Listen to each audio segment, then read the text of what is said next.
of the Melt Method, welcome to another Tuesday Talk. Kind of excited about our next guest. This is Aubrey Gowing we're going to talk to. He is the college director at the Holistic College Dublin, and he and I seem to have like a total union on our stories, how we've gotten into the industry. I met him at Eric Dalton's Myoskeletal Alignment instructor training that I was helping him out at, and got to meet Aubrey, and just a super fan. He's been an educator in the field for over 25 years.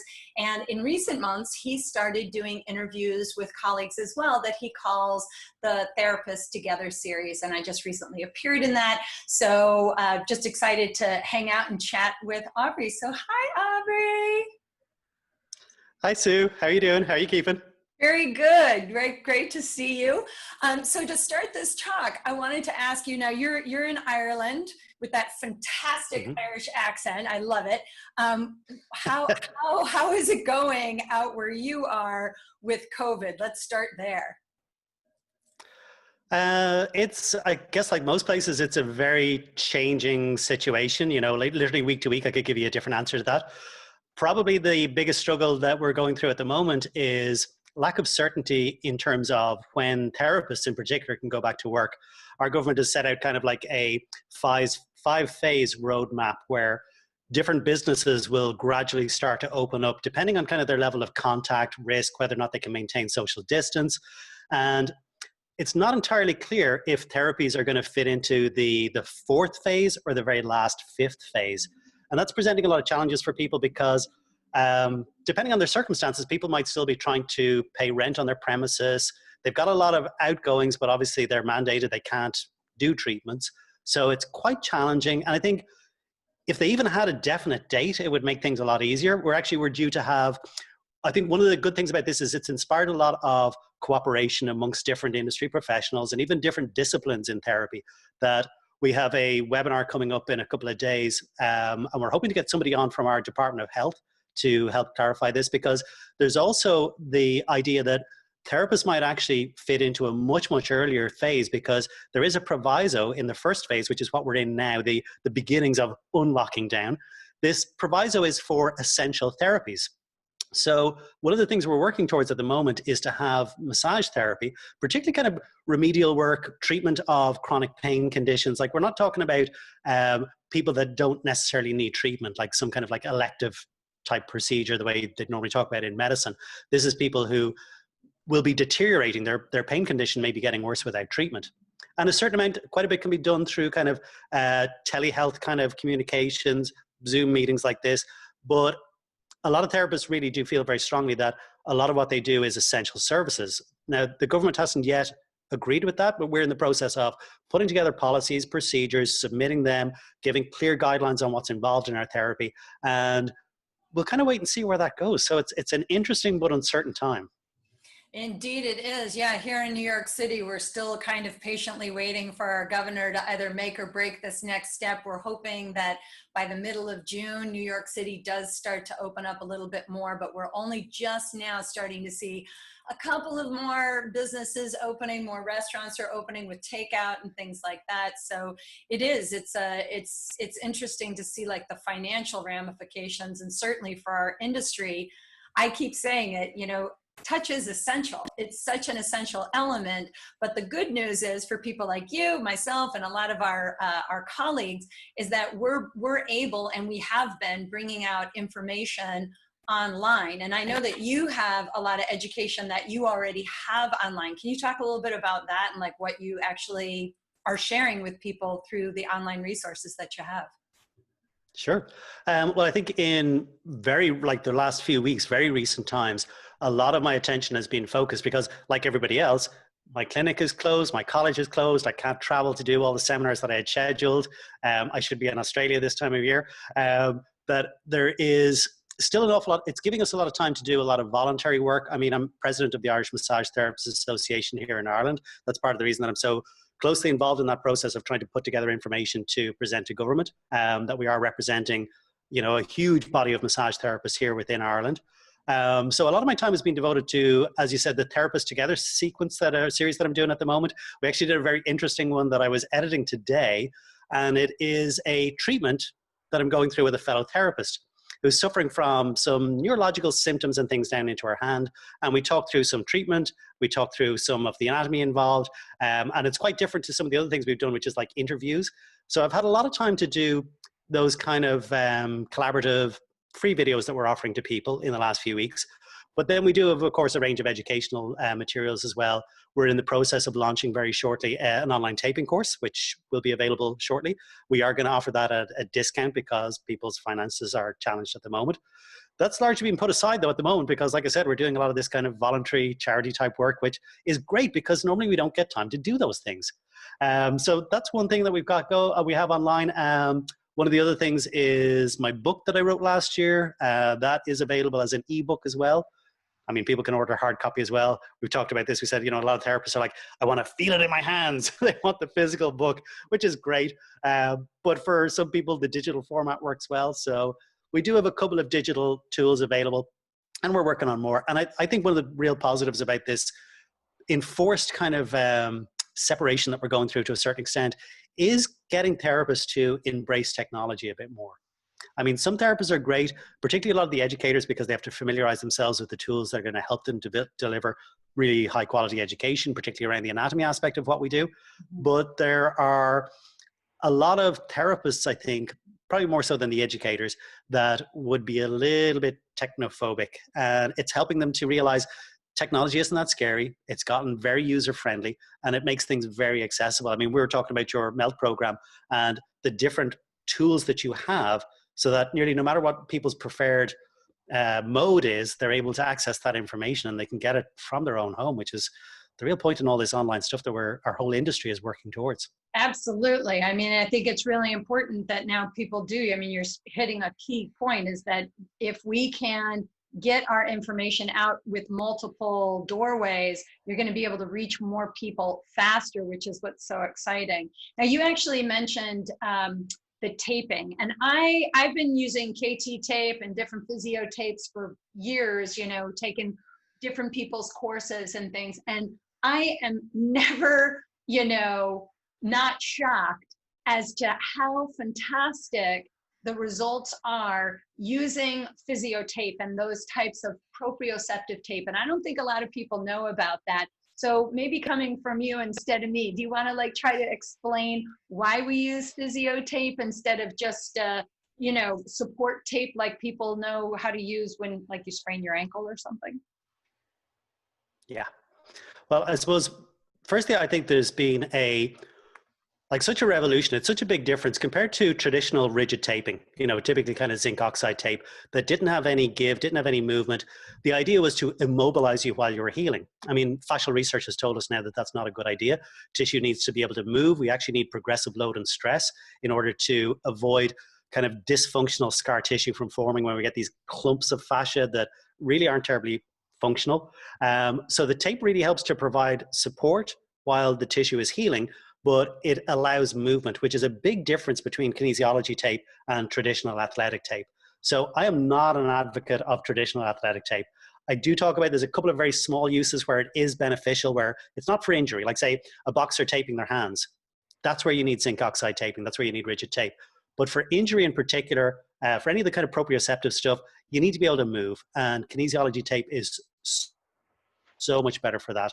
And we were talking about this. I had a girl on a course in Poland, and I only realized on day 2 that she was limping. And I asked her about, what's going on? Like, why are you in a room full of 44 therapists and you haven't said why you're limping? And she said, I sprained my ankle a couple of days ago. And we tested it, and she had, I would say, a significant first degree sprain. It wasn't a huge, there wasn't any kind of instability in the joint, but she couldn't walk without pain. She was limping. And I always talk about layering up tape and how it can be used to provide progressive support, because you only want as much support as you need. It's a bit of the Goldilocks zone. Too much isn't good because it's not challenging those tissues, and too little isn't good because it's not providing enough support. So I'll always put on a piece, retest, put on a piece and retest. So we put on one piece of tape and she walked a little bit and she was like, not sold on it. I said, that's okay. Let's put on the second piece of tape. We put on a second piece and she was like, oh, that's better. But she's still limping. So I'm like, yeah, we're not done yet. So we cut and put on a third piece of tape.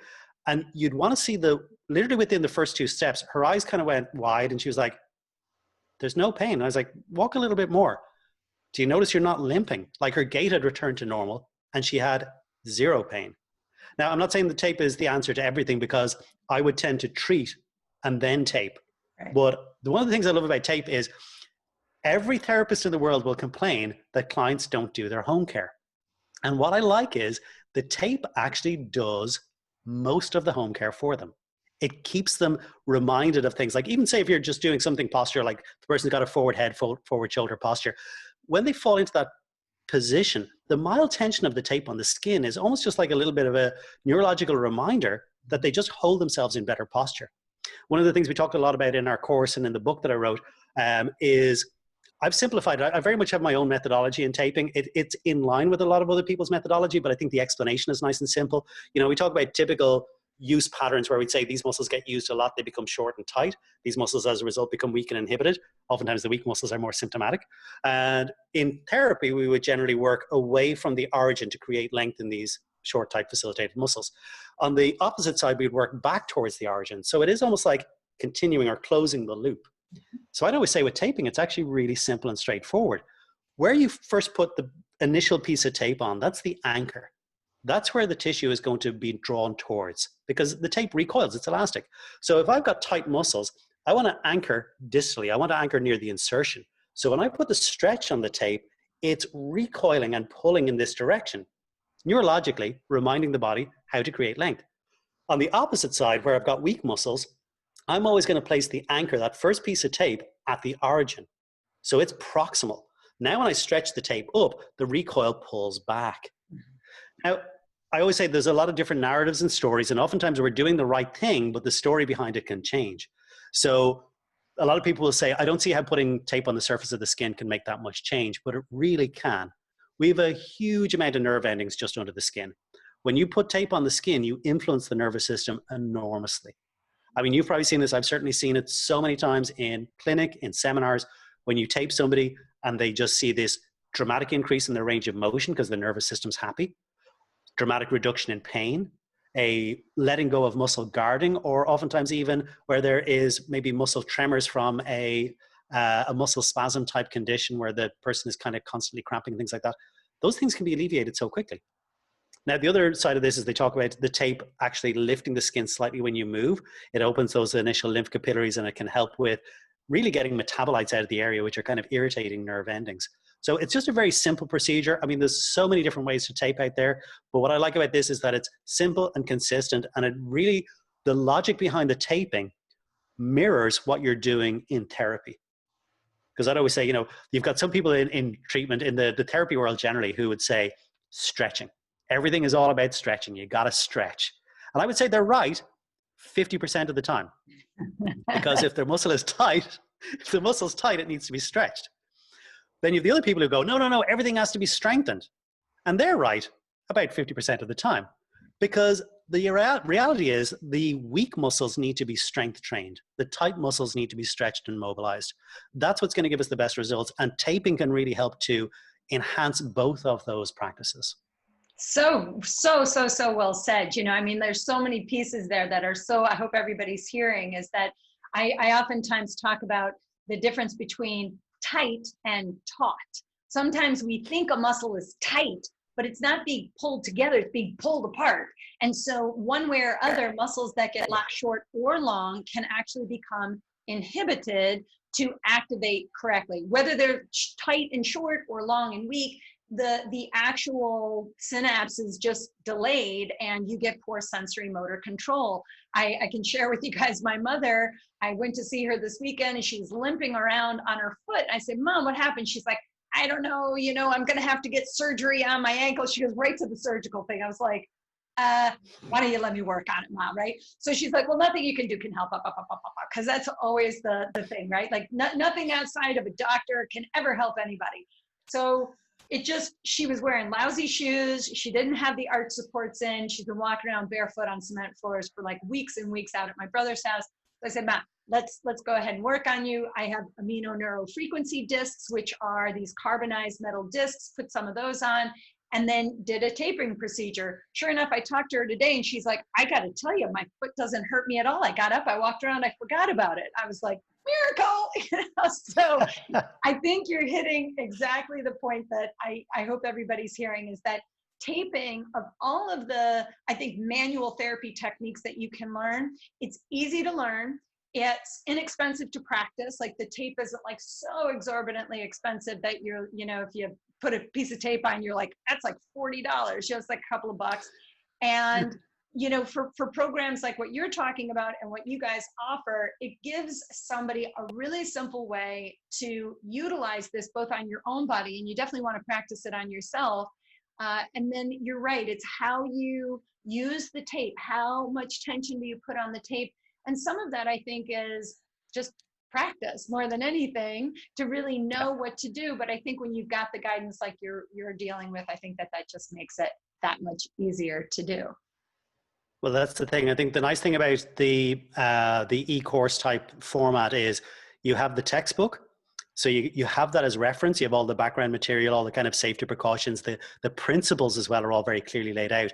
But with the online course, you have video as well. So I go through a demonstration of, this is the anatomy in the area. This is what the typical dysfunction is. Here's how you're going to apply the tape. And then I show it being put on. So you literally see from how you measure the tape, how you cut the tape, where you anchor, how much stretch, where you end, even the rubbing of the tape to use the heat to activate the adhesive so it grips well, all those kinds of things. It's literally shown in a very kind of like, Whitney was talking about this the other day about chunking, little bits of information. And that's the thing. These videos are typically kind of 4 to 5 minutes long. So you can go in and go, I'm just going to look at a taping for an inversion pattern. I'm just going to go in and look at a patellar tracking problem. And you can just take it in little chunks like that, practice the technique on a couple of people, practice it on yourself. And then as you get familiar with it, move on to, okay, well, what's the next technique? Or I've got a client coming in tomorrow and they're telling me they've got knee pain. I'll just have a quick look at the 1 or 2 knee pain videos and see what taping options I've got for that. So simple. I mean, it really is just such an easier way to digest things. I always say that that's kind of like all anatomy, right? If you want to learn anatomy, the word anatomy, what does it mean? Cut stuff up. So you got to cut it up, take small bites instead of taking one big gulp so that you choke on stuff and are completely turned off and never want to eat anything else again. These are the nice ways to go. And I think we do that also in Melt. You've got these 5-minute technique tutorials, 10-minute technique tutorials, and then you have your treatments. And that's just such an easier way for people to, I think, learn in general. And it's so important what you're talking about. So one other thing I'm curious about with you is I know that, the way that I met you was through Eric Dalton and through the myoskeletal and alignment trainings. And we had to cancel the one that was coming up, but there's one in September. Hopefully that one is coming. Are you going to be a part of that this year? And what else are you doing in the fall that you have where people can find you? Yeah, I'm absolutely going to be in Oklahoma in September. I was talking to Kim Miller, who is Eric's #1 woman, like talk about the woman behind the throne. She does all the work. Eric's the brains, but she does all the work. They're going to kill me for saying that. But I was talking to Kim and I said, Kim, at this stage, if I have to swim, I'll be there. So I'm pretty determined to be there unless there's severe travel restrictions, or let's hope not. But if there is some increased outbreak or something like that, I'm definitely planning on being there in September, even if it means quarantining when I come home or things like that, because it's such an amazing workshop. I mean, we met there. We've met so many other great presenters there. There's always such a great crew, both in terms of the people working there, the teaching assistants. I love the Dalton gang. They're a second family to me, but all the special guests, all these high-end educators, and then all the amazing participants. I mean, the people you meet at these things are incredible. I mean, there's some people there who'd say, I graduated from a Scottish school last year, and there's people who say, I'm qualified 40 years. I mean, I did my first massage course in '89. So like, I'm kind of at times going, I feel like an old man in the business. And then you meet somebody who's like, yeah, I'm in my 50th year. You're going, okay. Right. Oh. So you get such a spectrum. It's just such an amazing experience. And Eric, of course, is brilliant.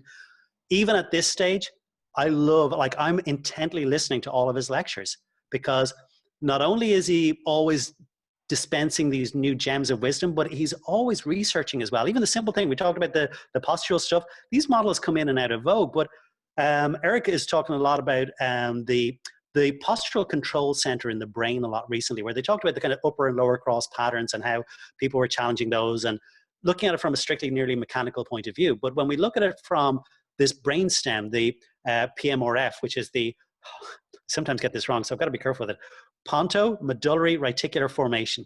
Very I think well it's done. some interviewer referred to as the mandibular. Anyway, so PMRF, this part of the brainstem controls posture. And one of the things that therapy does, and even taping does, is it can help to retrain. Like neuroplasticity is such a big thing, that we can develop new habits.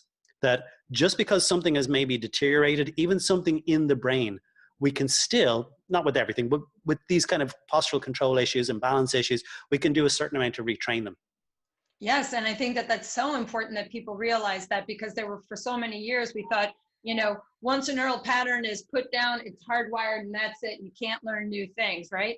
But now we're realizing, no, synaptic pruning is a real thing. Those glial cells come in and clean up any pathways that we're not using, but actually, they may actually clip some of the good ones. So you want to go back and retrain, and that's where the taping, and of course, the myoskeletal alignment techniques are just so valuable. I was introduced to Eric's work in the late 90s with active isolated stretching, and then I was with Leon Chaitow, and then I found Eric's work, and it just all makes perfect sense. It just takes a lot of practice, and you've got to be dedicated to want to help people. But I have just continuously used so many of his techniques, and really they're simple, they're easy, they're effective, they work. And I just think it's an asset for anybody to go and learn those kind of things. I'm sure you would agree. Absolutely. I mean, the interesting thing is that you'd say it's simple, because we were talking about this before at one of the workshops, and I was saying that I really do think that there's this odd dichotomy where we'd say, on the one hand, some of the underpinning knowledge can get quite involved. When you get into the nitty gritty of the anatomy, it can be complex. And yet I think the doing of the techniques is actually quite simple. Once you understand the principles, the application really isn't hard. And what I think always really speaks for itself is when you get these really accelerated results. That to me is an indicator that this is something exceptional. And I mean, I went through years of practicing relaxation therapies and then getting into kind of remedial stuff. And I went the whole gamut. I'm qualified as a fitness instructor. I went to the very gentle techniques like Bowen and stuff like that. But my passion has always been helping people in chronic pain. And when I came across the myoskeletal alignment techniques, like I said, it was like everything fit, but it was like a seismic shift in your understanding. It was like you'd suddenly added a new dimension, that things didn't just have width and depth anymore. They now had breadth. So it was an incredible learning experience. And I really recommend anybody get on that journey. And again, speaking of chunking, the way myoskeletal alignment is parceled out, it really is that you can take a piece, a morsel at any stage, and digest it and see how you're getting on. And it is something that I think anybody can achieve mastery in if you practice it. That there is the complex side of it, but there is also the simple side of it. But even the simple aspect of adding in a neurological component into your treatments, being aware of the fact that you're affecting the nervous system with every single you do, with every touch, it's a different perspective, and it's well worth pursuing. Yeah, I mean, I think that that's a big deal, because I've said this so many times, that in the fitness industry, we're not really taught about the nervous system. We don't learn about the nervous system. And in fact, we don't learn about sensory motor control, and we don't learn about fascia. You just learn that if you move your arm like this muscle gets bigger. And it's like, and if you exercise and you burn calories, you're going to lose weight, right? So I think we forget that the fitness industry is really founded upon weight loss and muscle building, but it has nothing to do with improved longevity, health span, things of that nature. And that's where I think the healing arts really, I mean, it's completely transformed how I treat my clients over the last 20 years. And I just know that, the more people that know about this kind of stuff, the more people will ultimately be able to help. So I'm curious, aside from Eric Dalton's event in Oklahoma, which I hope to see you at, I'm crossing my fingers that this all works out. I will be there as well. What else are you doing? Any trainings, and where can people find you online, and how do people connect with you? Sure. So our college website is hcd.ie, like literally the initials of Holistic College Dublin, hcd.ie. And we list all of our upcoming training programs there. All of the myoskeletal seminars are listed on Eric Dalton's website as well. At the moment, things are a little bit up in the air, because we're pushing things out constantly.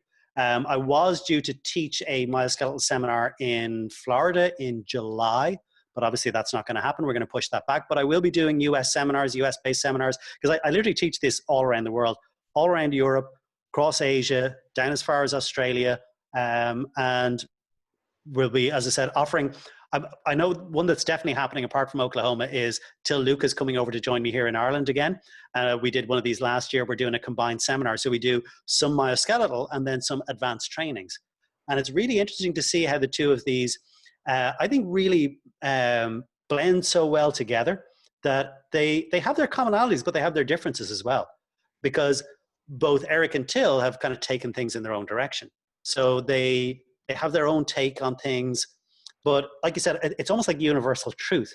You know, when something just fits with everything else, you're going, well, it's got to be right. If it was jarring, if it was, you know, a bad fit, you'd go, I'm questioning that now. Mm-hmm. But I think both of those disciplines will fit well into a lot of people's existing practice as well. It's something I talk about a lot. It's something Eric talks about, where he'll say, you've probably got techniques for this, but try this as well. And that's a really good sign that stuff blends. It's not it has to be done this way, no other therapy. You know, I think blending different techniques, different styles will suit different conditions. So the more of them you have available to you, the better you're able to treat that client and the better your clinical reasoning as well. Very well said. Very well said. What I'm excited about was I've been approved now to teach seminars in New York just in the last month. So you never know. We might get a myoskeletal going in New York at some point. Yes, I was going to say, when am I going to get you out to New York City? We're going to have to pre-plan. We'll do some melting and some myoskeletal alignment work. You always have a place to stay. So we're going to coordinate that and get you out here, Aubrey, for sure. I would love to try some melting. Oh, so yeah. I'm going to start that before I get there. So I'll be a pro by the time I actually get out to you. I love Thanks to your online stuff. That'll get me ready. That'll be my groundwork. Absolutely, absolutely. Well, Aubrey, thank you so much for hanging out with me today. I hope everybody has learned a whole bunch from what we've been talking about. And I'll definitely make sure that we leave some information about how to connect with you in the notes. And until I see you in September, I'm wishing you all the best. And again, thanks so much for just hanging out and just being so awesome. Really, really just adore you. So thank you. Thanks for taking the time to chat to me. So really appreciate it. Talk to you soon. Absolutely. So guys, I'll be back next week with another great talk. And until we see you again, happy melting and stay healthy and well.